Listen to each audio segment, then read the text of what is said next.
is one of those things that don't do as I do as I say, and do as I want to do and as I'm working on doing. I'm better than I used to be. But it is hard for me to say no when people ask things. And so when should we say no, and how do we say it? And I'll tell you that I was given a couple of good ones at CR that I've added to this list. But here's a list of when we should say no. Okay? 1, you should say no when it's a promise you won't keep. And I just decided just now I'm not going to write all these out. You should say no when it's a promise you won't keep. All right?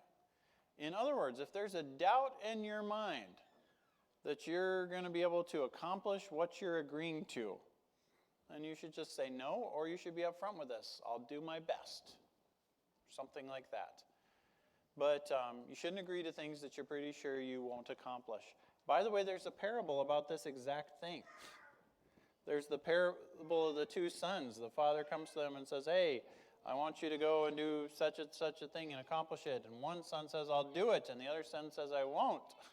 And the one son who says, I'll do it, doesn't do it. And the one son who says, I won't, ends up doing it. Which one is better? The one who said he won't and did it anyway, right? And that's not the direct application of that parable for this, but it's true.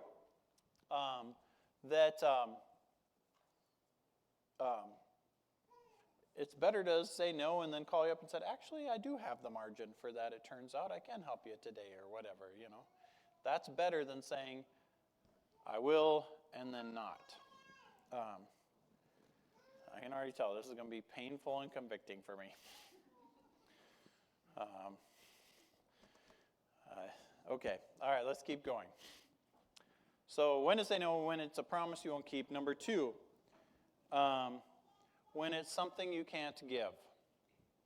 In other words, if it's not yours to give, or if you don't have the capability of giving it away, or you don't have permission to do that, or something else like that, you know. There are situations where it's just not yours to give. By the way, this is a situation for families, right? Sometimes you have, there are other obligations on your time. And what about money? Then, I mean, like, I can't think of the word. It's not the tithing, but it's when you, okay, yes, money. This is a major pet peeve isn't the right, it's not strong enough. Righteous indignation of mine are the guys who stand on TV and tell you to give them your last dollar. That is wrong. That is from the devil. The people who, especially, there's a very popular, in our world today, a very popular theology, and sometimes it's called health and wealth, and sometimes it's called, Prosperity gospel. Yeah, but this is even worse. It's where they compare giving to planting seeds. In other words, you give me seed money and God will prosper you. In other words, if you need $1,000 to pay your mortgage, send me 100. And God will take your act of faith and He will provide for you. That's wrong. One of the ways that you provide for God is keeping your financial commitments, and to the best of your ability. And so God doesn't want you to steal money that belongs to your landlord and give it to him. All right? That's not something that God wants. Now, there are difficult financial decisions and difficult situations. Don't take this as an answer to those. But if it comes between supporting the church and paying your mortgage, you should pay your mortgage. However, there are long-term things you should do. I firmly believe that people should support the work of the church if they can, and I'm a tither. However, let me finish that thought. There might be situations where you have to change things and say, well, I need to live cheaper. I can't afford this mortgage, or something like that. God doesn't promise us mansions in this world, And so we need to adjust things and stuff. But if somebody is on stage preaching and saying, give to the church, or give to me, or give to this mission, even if you can't afford it, that's wrong. You are called to say no when you're asked to give something that you cannot. All right? When to say no. Number 3, when it's wrong to say yes. You should say no when it's wrong to say yes. This should go without saying, but there's some situations that are difficult. And maybe you're in a situation where you're like, I'm not sure if this is ethical or not. And you need to say, let me have some time to pray and study about this and get wise counsel from older Christians or something.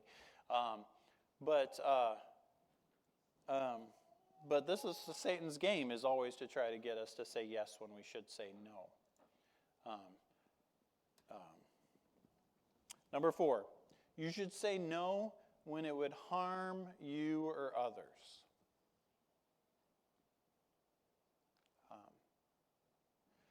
I have to think about this because there are times when I can fill my schedule up by saying yes to the point that it harms my family.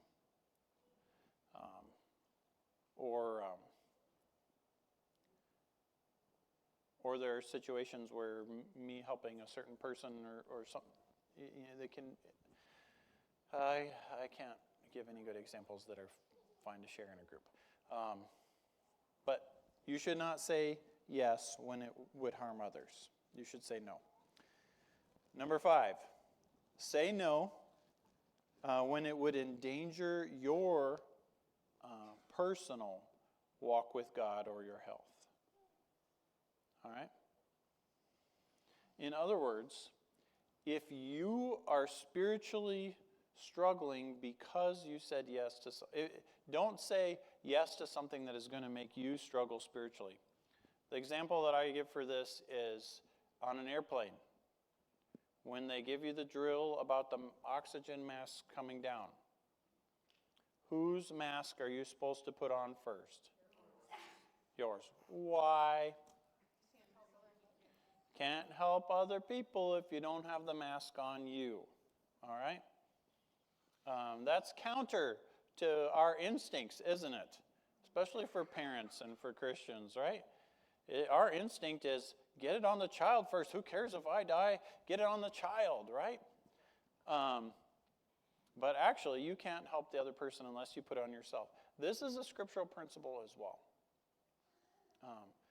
We help other people out of the overflow of our cup.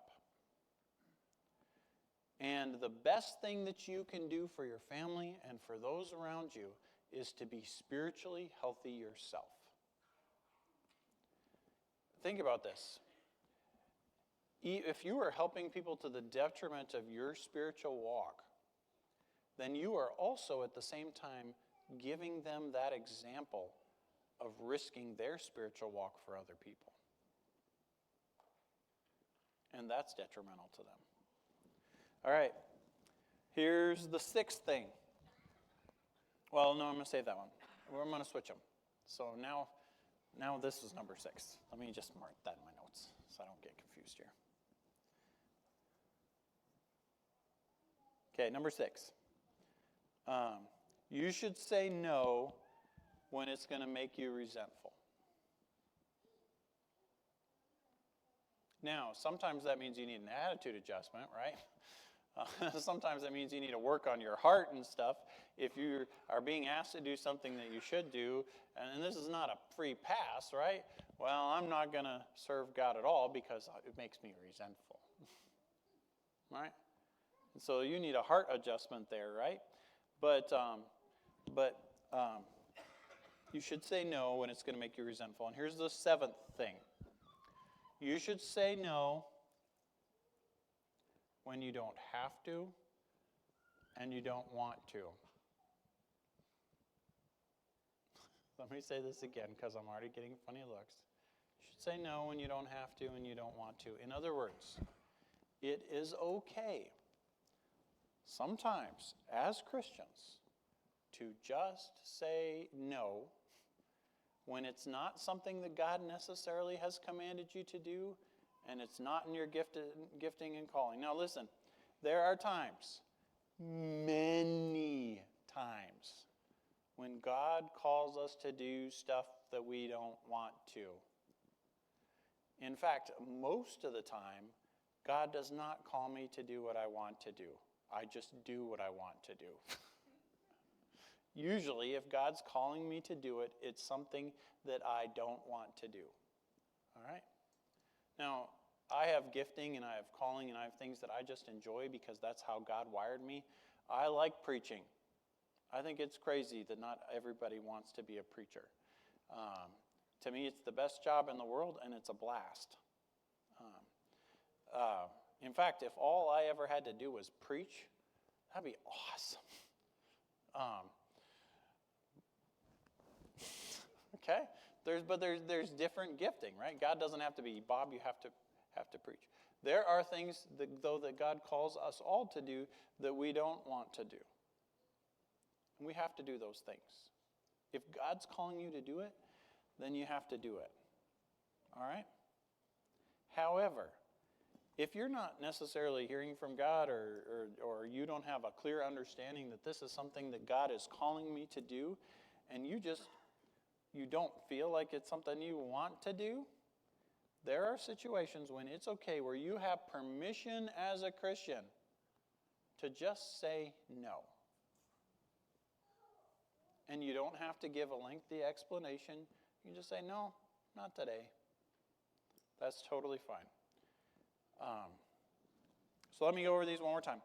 You can say no when it's a promise you won't keep. You should say no when it's something you can't give. You should say no when it's wrong to say yes. You should say no when it would harm you or others.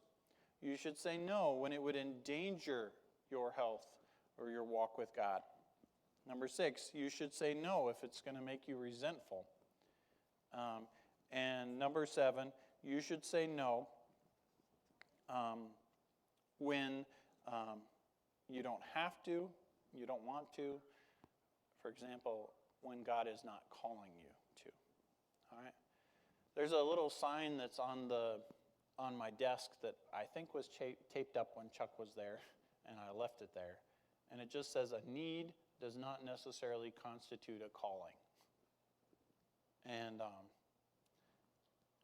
I like that. A need does not necessarily constitute a calling. The fact of the matter is that there are so many needs around us. There's so much need around us. The opportunities to minister and to help people are endless. We are surrounded by hurting people. And if we just open our eyes and take a look around us, there are so many things that we can be doing to help. However, we cannot do it all. Yes? I heard 2 things Yeah. very recently that just have, they're very much along with the line of what you're saying, but one is, I don't remember, I think it was like a parenting thing I was listening to, and they were talking about, what you say yes to, kind of what to say no to and what to say yes to, and they said, you need to think about what I'm saying yes to today, what does that mean later in the week, later in the month that I have to say no to, because you only have the capacity for so much. And then the other thing that I heard, I was talking with a friend about it, and she was saying that she had heard from, again, a podcast or a sermon or something, but they were talking about sometimes when we say yes to something we're not being called to, we're taking that opportunity away from someone who is being called to that, because we're just feeling like we should say yes Those are both really good. I don't know if you guys heard all that. She said on the one hand, sometimes when we say yes to somebody here, we're saying no to somebody later. That's true. I heard this in a ministry thing, I don't know, months ago or a year ago. I don't know how long it's been now. But it was somebody who said, if you as a minister, sometimes if you say yes to somebody on Thursday, you're saying no to everybody in your church Sunday morning. If you did something that stopped you from doing your sermon preparation, right? I'm called to preach. If I feel my schedule so full during the week that I can't prepare to preach, then I'm saying no to God and to all of those things, the people that I'm supposed to be preaching to, if I didn't take the time to prep it. So there are times when you as a person have to say no to people because saying yes is saying no to something later. And then the second thing you said was really good. That you're Yes. taking yes might be taking a calling. If it's not your calling, it's taking away someone else's calling to say yes. Sometimes when we say yes to something that is not in our calling, we're taking that away from somebody else. This is very true because a lot of us, if you have that little part of your brain that just knows you're the best at everything, and some days I have that very strong within me, and you just, if I did it, I could do it better. They can't do it as good as me, right? By the way, both of these are true in parenting on a large scale, all right? Sometimes saying yes to something else is saying no to our families later on. But then also, your kids need the opportunity to learn and to grow. And if you do everything and don't let them have the opportunity to learn how to do things or take care of things or solve some problems on their own, then you are stealing their opportunity to learn and grow and use the gifts that they have. I think pastors have trouble with this, to say no. My husband did. He didn't know how to delegate. Probably why he taped it on his desk. We're smaller then, and a lot of people at work, and so he's charging people and doing stuff. He had a hard time delegating for fear something would work out right. I remember a delegation, not a delegation, but a situation with you, not that long ago, when the fellows were working on that shed over there, and they said, go back to your office. We can do this, and sometimes, you just came out to do that, and they said no. This is another example, not to, I try really hard not to give Chuck credit for anything, but a huge blessing of having somebody like Chuck who really understands that sort of thing is that he came in my office and I said, he asked what was going on or something the day out. I'm going to go out and try to fix that shed or whatever. And he said, I'll help you. What time are you going to do it? Which was a lie. And I told him what time I was going to do it. And I was going to run and get something from home or whatever. So I stopped out and looked at it earlier. And Chuck and Mark Steneman is guilty in this too. Were out there already. They already almost had it done. And they told me to leave to get out of there. And that's a way that we can help each other out as Christians too, by protecting each other's time. By the way, as a church, this is important, right? Because we should not expect everybody to be at everything. And I'm not just talking about me, I'm talking about everybody, right? You have to protect your family time. And if you come to every single event that the church has and things, especially as we grow, we're going to do more specialized things, hopefully, And it's going to be... And by the way, as a parent too, you know the pressure. We live in the age of Pinterest and parenting books and podcasts, and every single person tells you, if you don't do this with your kids, if your kids aren't taking a music lesson, if they don't know guitar, piano, and Greek, and if they can't if they're not playing 2 sports every season and going to all the camps and doing all of the extracurriculars and having 3 friends and a coffee group and a book club, and if you as a parent, then if you're not doing this, and this, and you're not doing everything to the nth degree, then you're a failure, right? Not only that, but it goes on and on. One that we feel very strongly is birthday parties,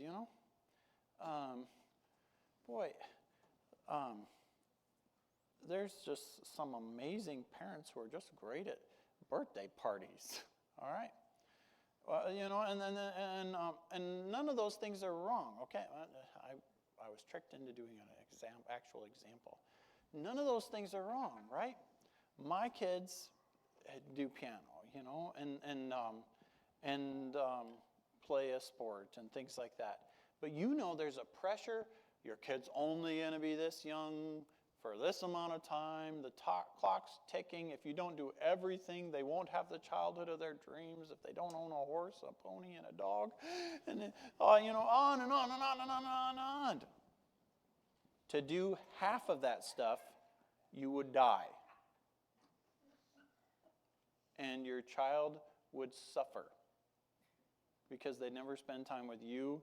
They never spend time of rest.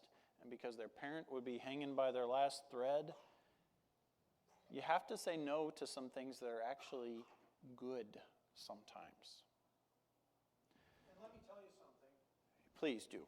I have,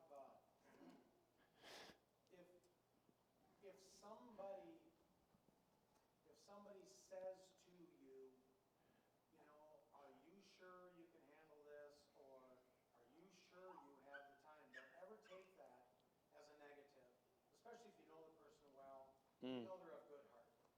I'll tell you, Bobby has always been very, very conscious and protective of my time. I've always done everything right. That's a given. And there have been times when I've said, yeah, I can handle that. And he'll say, really? Are you sure? And I appreciate that. I know where I'm at, and I know what I can do, what I can't. But I appreciate the fact that he is concerned about my time.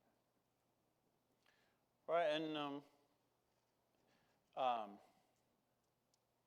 there's a danger in churches too, that there's a core group of people who does everything. And here's the thing, I'm going to just lay this out there. I don't believe that people should retire from helping in the church. All right? We need workers. The workers are few. Pray to the Lord of the harvest. The workers are few. All right? Now, I will say, this church is blessed with a large core group of people who work really hard.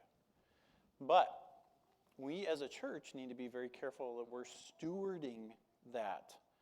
And also that if we're growing as a church, we're plugging new people in, which we don't always do the best job of. But there's all these opportunities for people to serve and to help out. And so plugging new people into those things actually helps them grow, helps us grow. And anyway, all right. Here are some things you can say. And I took this, somebody. Bob. Yeah, I'm going to probably be a little vulnerable here. Yeah. But I don't feel like I have this problem in this church, but I was fellowshipping years ago with a ministry that would kind of brush me aside when I wanted to help because I couldn't see, and they assumed what I could and couldn't do. And frankly, I won't use the word I'm thinking, but that irritated me. That was very offensive. It kind of teed me off. But don't assume what people can and can't do. Let them demonstrate or tell you, or Yeah. people will let you know. Yeah, I can do that, or no, I don't want to get up on that ladder. I'd get up on a ladder in a heartbeat. But just let people do stuff in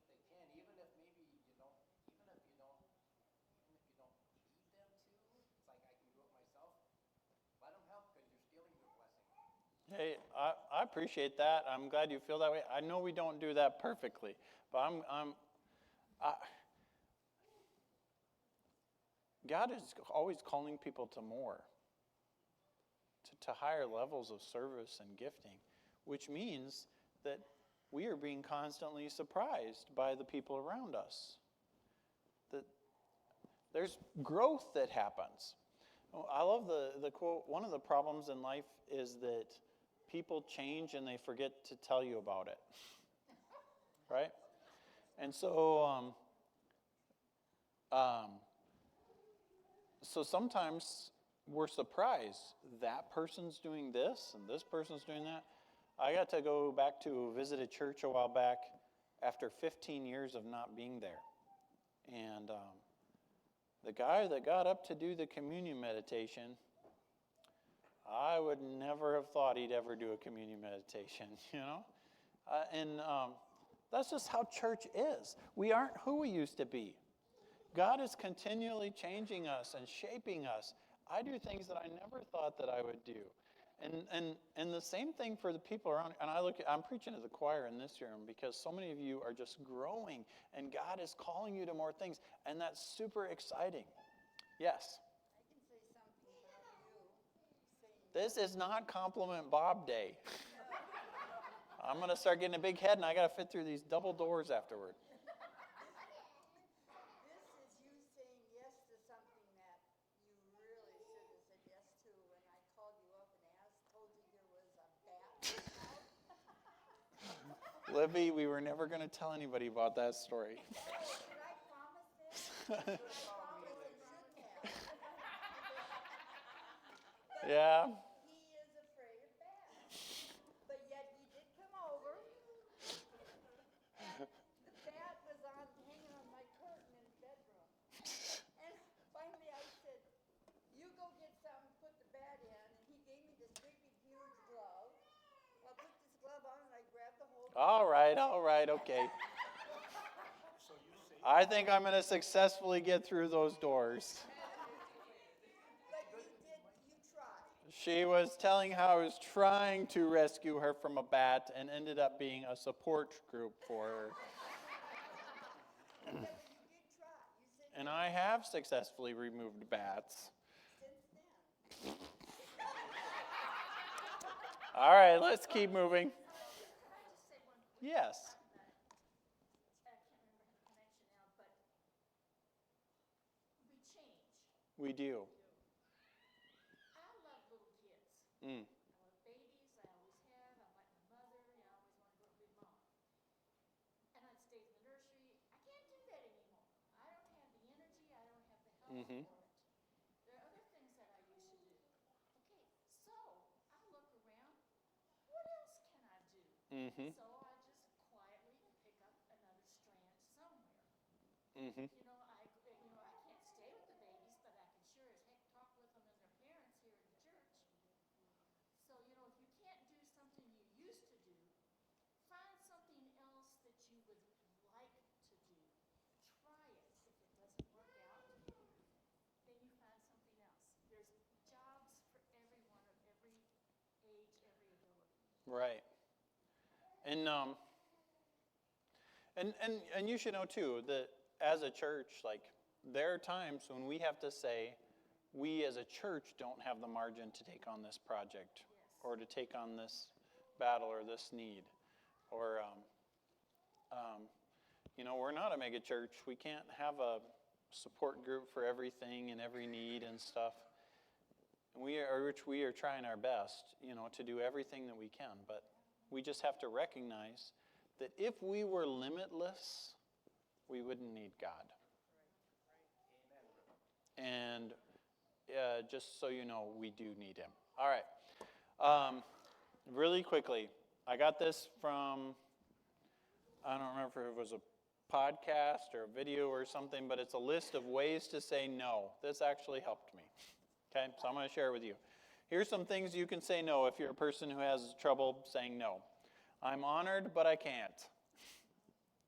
I'm at capacity right now, and I can't add anything else. Thanks for thinking of me, but I can't. I can do that. I can't do that, but I can do this for you. You know, saying that's outside of my capabilities or my margin or whatever, but here's another way. You are important to me, and I do want to help you. Here's another thing I can do. I wish there were two of me so I could do both things at once. I'm sorry, I have other commitments. Some of you, all that, you're like, that's ridiculous. That's so easy to say all those things. Some of us are not gifted with that capacity the same way, and we're just at heart, just want to please everybody. And our weaknesses are our strengths. You know, the capacity to say yes to somebody is a gift. The difficulty in saying no is something to work on. The capacity to say no is a gift. And learning to say yes can be a difficulty. My wife used to always say, just tell them I'm not available. Yeah. Don't have to explain. Yeah, I've heard of that. Yes, Sarah.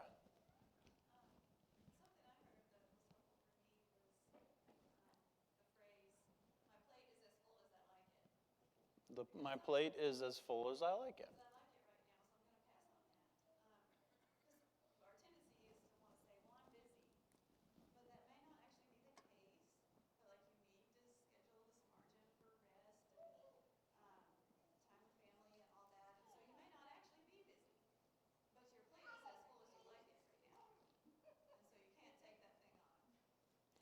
Yeah, I've had situations. This is how bad of a problem I have sometimes. I've had situations where somebody has asked me to help them, and I've said no. Because, well, for one thing, I try to keep Friday evenings home if I can, as much as possible. I try to keep Friday evenings open. We do our family fun night and stuff and things. And so I've told people no, and that I couldn't help out with a project or something on a Friday evening. Hopefully none of you. And then I feel like I have to sneak in and out of my house because I don't want people to know that I'm just home playing board games with my kids.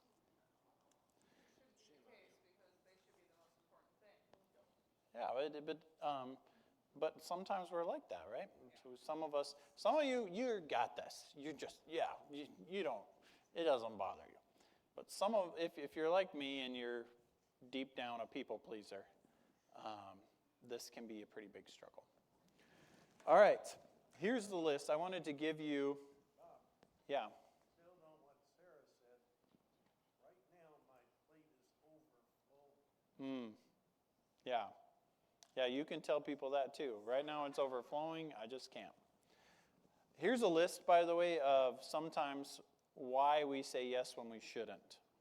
Sometimes we say yes when we shouldn't out of fear, and we need to name that. Sometimes we do it out of obligation that we shouldn't have.